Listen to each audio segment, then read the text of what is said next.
جب سے موبائل آ گیا ہے اور سوشل میڈیا کا استعمال عام ہو گیا ہے تو عمومی طور پہ لوگوں کی تلاوت قرآن چھوٹ گئی ہے، بالخصوص ہماری جو اب نسل پروان چڑھ رہی ہے ان کی زندگیوں میں قرآن کی تلاوت نہیں ہے۔ تو زندگی سے جب قرآن نکلتا ہے تو پھر زندگی اجڑ جاتی ہے، اس لیے ہمارے اوپر حق ہے کہ ہم قرآن مجید کی تلاوت کریں، بلکہ کہا گیا کہ راتوں کو اٹھ اٹھ کے قرآن پڑھا کرو اور قرآن پڑھتے ہوئے رویا کرو، اگر رونا نہ آئے تو رونے کی کوشش کیا کرو۔ اور میری مائیں بہنیں بیٹیاں بھی پردے میں بیٹھ کے سن رہی ہیں، میں ان سے کہوں گا کہ اپنے بچوں کے سامنے قرآن مجید کی تلاوت کریں۔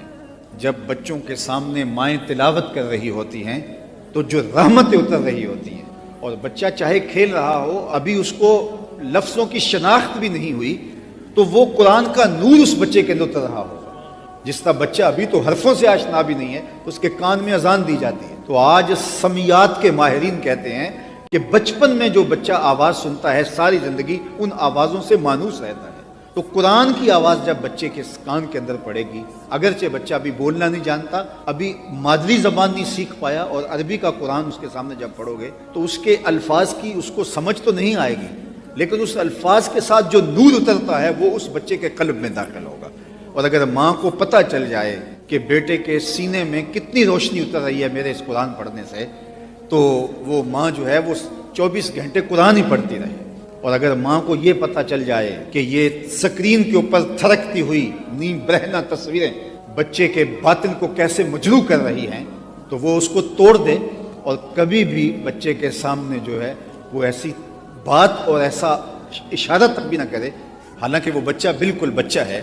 تو یہ قرآن کا نور ہے، تو یہ قرآن زندگیاں بدلتا ہے۔ میرے اور آپ کے آقا مولانا نے فرمایا میں تمہیں تنہا اور لاوارث چھوڑ کے نہیں جا رہا۔ اتنی محنت کی، طائف کے بازاروں سے لے کے مکے کی گلیوں تک، کیا کیا دکھ نہیں سہے حضور نے، فاقے کاٹے، مہینہ مہینہ حضور کے گھر میں چولہا نہیں جلتا تھا، اتنے دکھ سہے اللہ کے محبوب نے۔